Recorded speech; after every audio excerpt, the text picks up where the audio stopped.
नमस्कार। सवाल तो पूछेंगे, आपका स्वागत है। और मैं राजेश सोनी। दरअसल एमपी में निकाय चुनाव का रण दिन ब दिन दिलचस्प होता जा रहा है।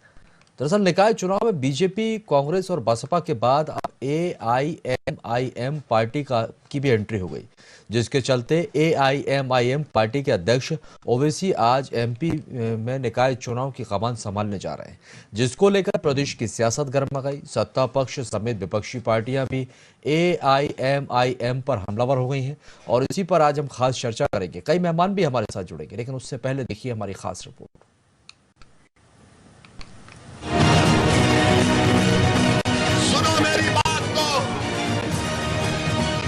अगर तुम में इतनी हिम्मत है तो चलो।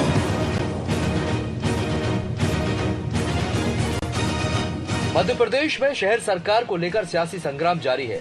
सभी राजनीतिक दलों की तैयारियां जोरों पर है और इसी बीच एआईएमआईएम पार्टी की निकाय चुनाव में एंट्री के बाद सियासी समीकरण बदले हुए नजर आ रहे हैं, जिसको लेकर सियासी घमासान मचा हुआ है। एआईएमआईएम की एंट्री को लेकर बीजेपी से गृह मंत्री नरोत्तम मिश्रा ने तंज भरे अंदाज में एआईएमआईएम का स्वागत करते हुए विभाजन की राजनीति का आरोप लगाया, तो वहीं दूसरी तरफ कांग्रेस ने एआईएमआईएम को बीजेपी की बी टीम बतलाया। स्वागत है ओबीसी जी का। और मध्य प्रदेश की जनता भली भांति जानती है कि ओबीसी किस तरह से विभाजन की राजनीति करते हैं और बाकी के दल किस तरह से उसके टुकड़े टुकड़े गैंग के भागीदार हैं। मित्रों, स्पष्ट रूप से मन बना चुकी है जनता भारतीय जनता पार्टी को जिताने का।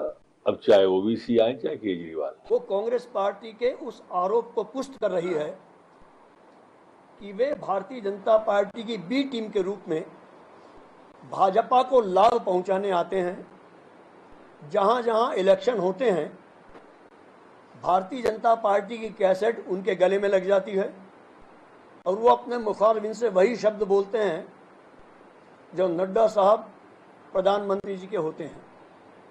मैं पूछना चाहता हूं ओवैसी साहब से कि यहाँ वे भाजपा की मदद करने उसी तर्ज पर आए हैं जैसे उन्होंने हैदराबाद में भाजपा की मदद की।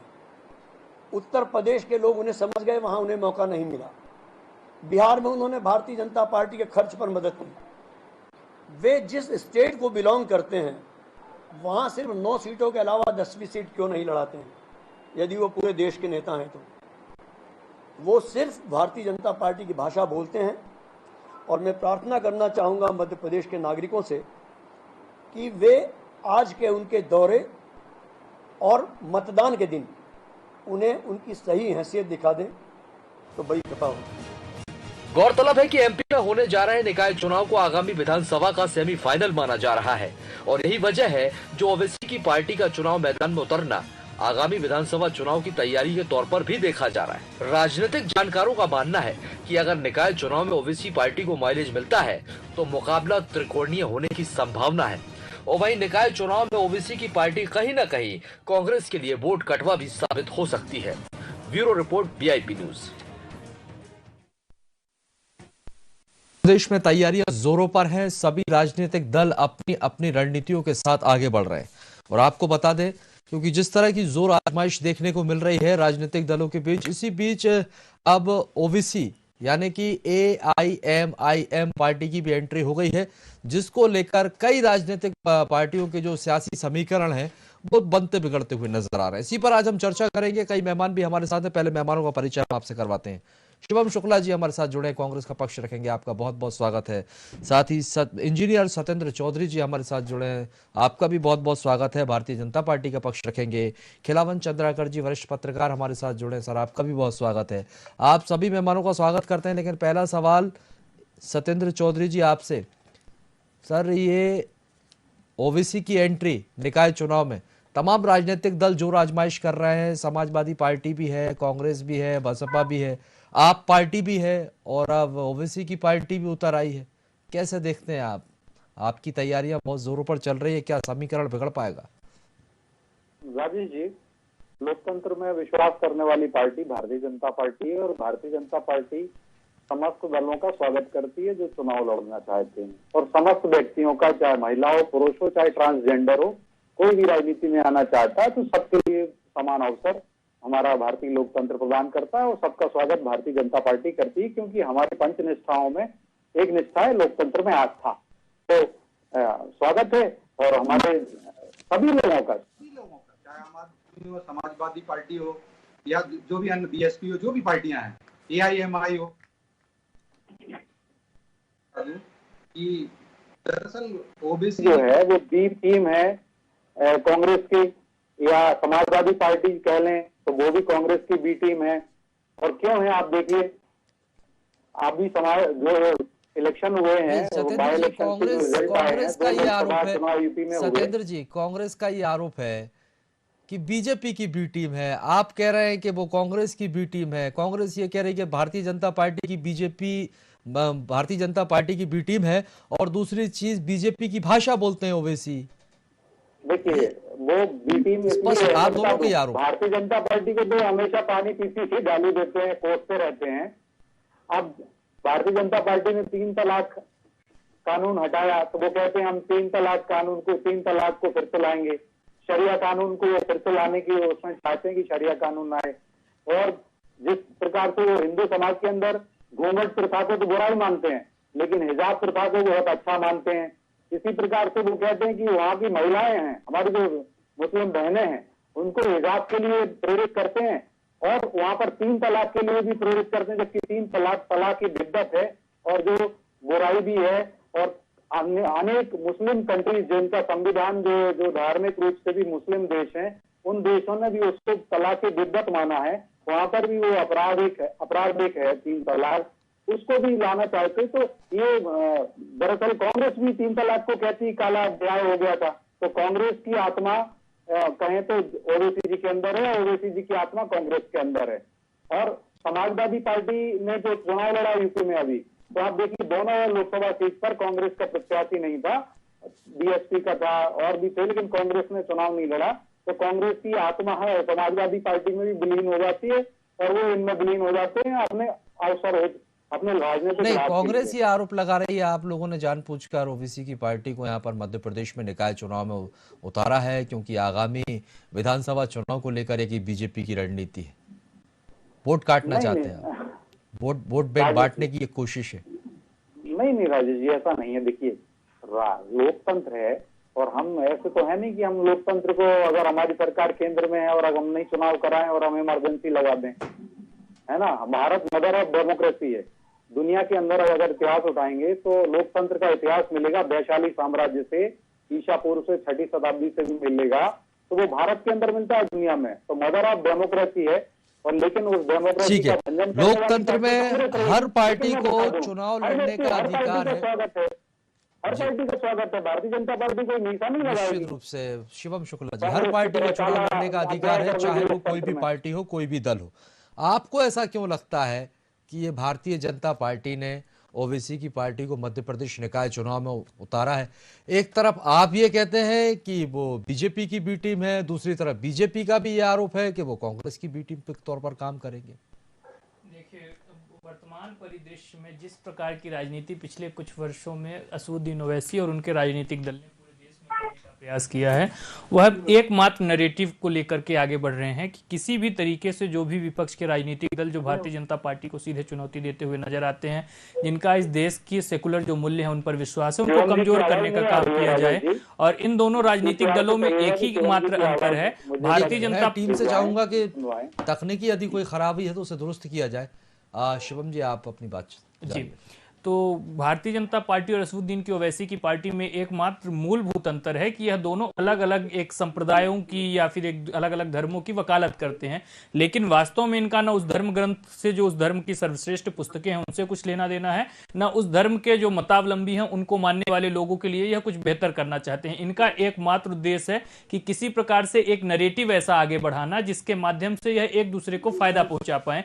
और असदुद्दीन ओवैसी के बारे में मुझे जावेद अख्तर की वह लाइन याद आती है जो इन्होंने राज्यसभा में कही थी कि असदुद्दीन ओवैसी हिंदुस्तान के एक राज्य आंध्रा के एक शहर हैदराबाद के एक मोहल्ले के नेता हैं और वह पूरे देश में अपना प्रसार चाहते हैं। और उस प्रसार का आधार क्या है? न उनके पास संगठन है, न कोई विचारधारा है, न कोई ऐसा उनके पास कोई एक एजेंडा है जिसको लेकर के वह आगे बढ़ना चाहते हैं। उनकी एकमात्र इच्छा यह है कि वह किसी प्रकार से कांग्रेस पार्टी या अन्य जो विपक्ष के दल हैं उनके वोटों को काटते हुए भारतीय जनता पार्टी को जितना मजबूत हो सके करने का प्रयास करें। और यह बात मैं महज ऐसे किसी हवाई तथ्यों के आधार पर नहीं कह रहा हूं, इसके पीछे ठोस आधार है। आप यूपी चुनाव का ही अकेले ले लीजिए और अन्य राज्य भी हैं, बिहार, महाराष्ट्र, वेस्ट बंगाल, वहां तमाम जो है जो ओवैसी ने अपने राजनीतिक दल को मात्र इसलिए लॉन्च किया कि किसी प्रकार से अन्य जो राजनीतिक दल हैं भारतीय जनता पार्टी से सीधे लड़ाई में उनको कमजोर करने का काम किया जा सके। आप उत्तर प्रदेश में अकेले लीजिए, 200 सीटें ऐसी थी जिनको 7 सीटें ऐसी थी जिनको भारतीय जनता पार्टी 200 से कम वोटों से हारी और वहां पे असदुद्दीन की पार्टी ने 1000 से ज्यादा वोट प्राप्त किए। ऐसे ही 7 सीटें के बाद 23 सीटें ऐसी थी जो पार्टी 500 से ज्यादा वोटों से जीती। और इस प्रकार से एक सिलसिलेवार तरीके से लगभग 50 से 60 सीटों पर असदुद्दीन ओवैसी ने जो विपक्ष था उसको कमजोर करने का काम किया। और यह अकेले उत्तर प्रदेश में हुआ हो यह बात भी नहीं है, उन्होंने महाराष्ट्र में किया, वेस्ट बंगाल में किया और कई राज्यों में उनकी करने की योजना है। और जबकि पंचायत चुनाव में जो यह पूरी तरीके से कांग्रेस पार्टी प्राथमिक चरण में जीतती हुई नजर आई, तो सरकार को यह समझ में आ रहा है कि कहीं ना कहीं जनता के पक्ष में एक परिवर्तन की लहर है और कांग्रेस पार्टी का एक स्पष्ट जनादेश जनता के मन और मस्तिष्क पर देखने को मिल रहा है। और उसी की गूंज को देखते हुए शिवराज सिंह सरकार ने इस प्रकार विश्वास से आप लोग भरे हुए हैं, जनादेश कांग्रेस को मिलने वाला, तो फिर डर किस बात का? देखिए, डर हमें किसी बात का नहीं, हम तो जनता को हकीकत बताना चाहते हैं कि असदुद्दीन ओवैसी किस मानसिकता के साथ मध्य प्रदेश की धरती पर आए हैं।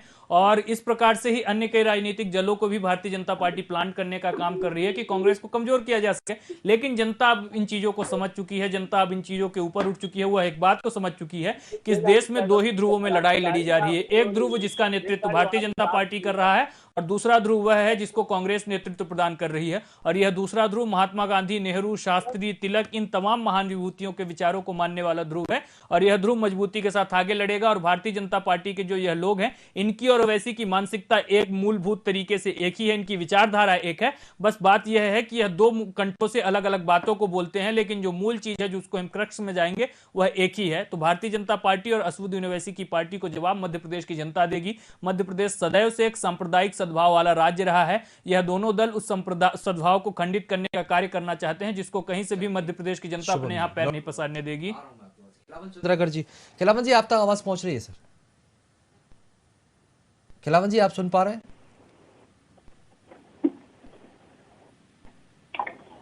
जी खिलावन जी, आप तक आवाज पहुंच रही है? हेलो हेलो जी, खिलावन जी, आप तक आवाज पहुंच रही है सर? हाँ, सुन रहा हूँ मैं, सुन रहा हूँ। जी, मेरा सवाल आपसे ये है, क्योंकि जिस तरह से ओबीसी की एंट्री होती है निकाय चुनाव में सर, लगातार ये बात कही जा रही है कि चुनाव को आगामी विधानसभा चुनाव के सेमीफाइनल के तौर पर देखा जा रहा है। ऐसे में ओबीसी की एंट्री अगर थोड़ा बहुत भी माइलेज मिलता है अगर असदुद्दीन ओवैसी की पार्टी को, तो किस पार्टी का खेल बिगाड़ेंगे ये? निश्चित तौर पे खेल तो बिगड़ना है कांग्रेस का, क्योंकि भाजपा का कुछ नहीं होना है, बल्कि इससे भाजपा को फायदा ही पहुंचना है। ओवैसी, असदुद्दीन ओवैसी का जो भी आधार है, जनाधार है, वो मुसलमानों के बीच है। और हम मानकर चलते हैं कि आज के समय में जब वोटों का ध्रुवीकरण हो रहा है, ऐसी दिशा में कांग्रेस के पक्ष में ही मुसलमानों के वोट पड़ते हैं, मुस्लिम समुदाय के वोट पड़ते हैं। का दल जैसे ही चुनाव में मैदान में होता है, उत्तर प्रदेश में हम 25 सीट तो हम ऐसा जानते हैं जिसमें 200 से 500 के बीच बीजेपी की जीत हुई है और बसपा की सपा की हार हुई है। ऐसे में हम मान सकते हैं कि गैर भाजपाई दलों के साथ जो मुसलमानों का वोट जाता है, वो असदुद्दीन ओवैसी के आने से या उसकी दल के आने से पार्टी के चुनाव में मुसलमानों का वोट जो है हो जाता है, जो भाजपा के लिए है। मध्य प्रदेश में भी स्थानीय निकाय चुनाव में कई जगह चुनाव लड़ाने चुनाव लड़ रहे हैं। परिणाम क्या प्रभाव डालेंगे, कितना परिणाम प्रभावित होगा, ये कहना तो मुश्किल है। लेकिन हाँ, इससे निश्चित रूप से जो कांग्रेस के मुकाबले में अभी है भाजपा और भाजपा के मुकाबले में खड़ी है कांग्रेस, तो भाजपा को इसमें फायदा होना है और कांग्रेस को नुकसान होना है, ये सुनिश्चित तौर पे कहा जा सकता है। बीजेपी को यदि फायदा होने की बात यदि खिलावन जी कही जा सकती है, तो जो आरोप यदि कांग्रेस यहाँ पर लगा रही है, तो क्या ये किसी तरह की कोई रणनीति हो सकती है? कैसे देखा जाए? कांग्रेस पहले से कहती है कि ओवैसी की पार्टी जो है वो भाजपा की टीम है, ये कोई नई बात नहीं है, अभी से नहीं कह रहे हैं। और कहना भी क्यों नहीं गई कांग्रेस के जैसा ये तो उनको लगता है कि उनका जो वोटर है, जो मुस्लिम वोटर है, जो कांग्रेस के पक्ष में रहे, कांग्रेस प्रत्याशी के वो यदि अलग हो जाते हैं तो निश्चित रूप से कांग्रेस को नुकसान होता है। और कांग्रेस के पास कहने को इससे बेहतर और क्या चीज हो सकती है, ये जो है भाजपा की भी टीम है। लेकिन देखिए, लोकतंत्र ऐसा है, लोकतंत्र में सभी व्यक्ति को, सभी दलों को चुनाव लड़ने की स्वतंत्रता है और इस स्वतंत्रता का हनन नहीं कर सकता। यदि वैसे यहाँ के चुनाव लड़ रहे हैं तो मुझे लगता है कि इसमें किसी दल को जो है आपत्ति नहीं है। हाँ, आज चीज का गणित जो है उससे राजनीतिक दलों को लगता है कि उनकी उनके आने से किसी को लाभ, किसी जो है राजनीति में देखते रहते हैं हमेशा किसी न किसी लाभ, कभी बिजली लग जाता है, कोई पार्टी का आदमी 2 लाख हमें खड़ा होता है, तो इस तरह का हुआ भाजपा कांग्रेस को लगता है। इस बात की सत्यता को कोई काट नहीं सकता, कोई इस बात से इंकार। वोट बंटने का एक बड़ा संकट जरूर हो सकता है यहाँ पर। बीजेपी से सत्येंद्र जी आपके पास आऊंगा। सत्येंद्र जी, जो उत्तर प्रदेश में हुआ और अब यही कांग्रेस कह रही कि आप मध्य प्रदेश में भी इसी तरह का नैरेटिव सेट करने की कोशिश की जा रही है। देखिए, कांग्रेस कहती रहती है और हमेशा दोषारोपण दूसरों पर करती रहती है। कांग्रेस अगर अपना आत्मावलोकन करे, अंतरावलोकन करे, इंट्रोस्पेक्शन करे तो अब कांग्रेस की दुर्गति नहीं होती। अब कांग्रेस टूटती है, कांग्रेस के नेता ही वोट तो कट ही रहे हैं। यूपी में 2% वोट मिले, हर जगह जमानत जब्त हुई, 80 लाख से ज्यादा रुपए इनके बर्बाद हो गए, जमानत जब्त हो गई। 400 सीटों पर चुनाव लड़े तो 397 सीटों पर यूपी में, और 390 सीटों के आसपास 20,000 रुपए एक सीट के पक्ष लगा ले, तो लगभग 80 लाख रुपए की राशि भी बर्बाद कर दी उन्होंने चुनाव लड़के वहां उत्तर प्रदेश के राज्य में, उत्तर प्रदेश में।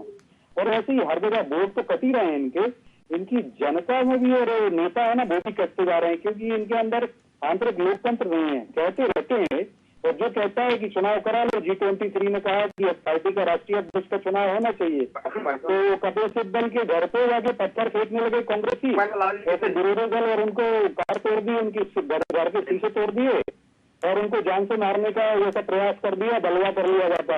वो तो अच्छा है, यहाँ पर पुलिस पहुंची है, पुलिस ने उनको प्रोटेक्शन दिया।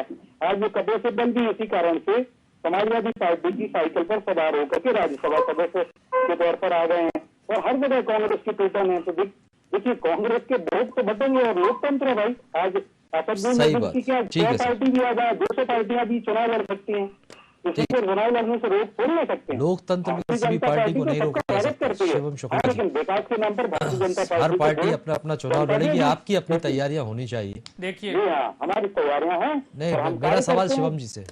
देखिए, हमारी तैयारियां तो प्रदेश की जनता का जनादेश दिखा रहा है कि हमने कितनी मजबूती के साथ ये नगरीय निकाय के जो चुनाव है, पंचायत के जो चुनाव हैं, इन पूरे त्रिस्तरीय चुनावों को लड़ा है। और ये जनादेश भारतीय जनता पार्टी को डराने के लिए अपने आप में काफी है। और यह जो बात कह रहे हैं कि इस वक्त हमें कौन छोड़कर जाना चाह रहा है, यह तो एक स्वाभाविक बात होती है कि जब भी कोई चीज कमजोर होगी तो उससे जिन लोगों को सत्ता का मोह होगा वह चले जाएंगे। लेकिन कांग्रेस पार्टी के लिए दिनकर जी की पंक्तियां मैं वो पढ़ना चाहूंगा कि मुझे क्या गर्व हो अपनी विभा का, चिता का धूल कर छार हूं मैं, समा चुका मैं उस मिट्टी में, वह पता मेरा 100 बार कहेगी। तो यह बात आप समझिए कि दिनकर जी ने इस महान कांग्रेस पार्टी के संबंध में शायद यह लिखा रहा होगा कि हम 100 बार वह वृक्ष हैं जो बार बार मिट्टी में गिरने के बाद नव अंकुरित होकर के खड़ा हो जाएगा और उतना ही बड़ा वट वृक्ष बनने का कार्य करेगा। बीजेपी भी कह रही है, आत्म अवलोकन करने की बीजेपी, आप जरूरत एक है, बात समझिए, गुटबाजी भारतीय जनता पार्टी, अलग अलग आपके भारतीय नेता जनता जाते हैं। पार्टी के जो प्रवक्ता हैं सबको उनको दिखाई आज देते हैं। असदुद्दीन ओवैसी की अपनी पार्टी को के साथ डिफेंस करते हुए जनता देखकर मुझे समझते हैं, बहुत अच्छा लग रहा है हैं। कि किस प्रकार से भारतीय जनता पार्टी के प्रवक्ता, जो वास्तव में उनके सबसे बड़े अलायंस पार्टनर है, उनके सबसे बड़े सहयोगी हैं, उनको सबसे ज्यादा लाभ पहुंचाने वाला दल है, उसकी वकालत करते हुए इस प्रकार से ठीक है, कौन किसकी वकालत कर और रहा है, यह ये आने जनता वाला देख रही है कि समय कौन आज बताएगा। किसके बहुत साथ खड़ा शुक्रिया हुआ है। आप सभी मेहमानों का हमारे साथ जुड़ने के लिए, बातचीत के लिए, सत्येंद्र जी, शिवम जी, खिलावन चंद्राकर जी, बहुत बहुत शुक्रिया। तो आपको बता दें कि मध्य प्रदेश में निकाय चुनाव का जो रण है वो दिन ब दिन जोर पकड़ता जा रहा है। राजनीतिक दलों ने अपनी कमर कस ली है। भाजपा, कांग्रेस, सपा, बसपा के बाद अब AIMIM यानी कि ओबीसी की पार्टी की भी एंट्री हो गई। इससे कई राजनीतिक दलों के समीकरण भी बिगड़ते हुए नजर आ रहे हैं। हालांकि इसको लेकर जिस तरह की सियासत गरमाई गई है, आरोप प्रत्यारोप का दौर शुरू हो गया, राजनीतिक दल इसे एक दूसरी पार्टी की बी टीम यहाँ पर बता रहे हैं। खैर, अब तारीख नजदीक आने वाली है, अब जनता किसे चुनती है ये जनता के हाथ में, ये देखना बहुत ही दिलचस्प होगा। फिलहाल के लिए बहुत बहुत शुक्रिया और आगे की खबरों के लिए आप लगातार बने रहिए VIP न्यूज के साथ।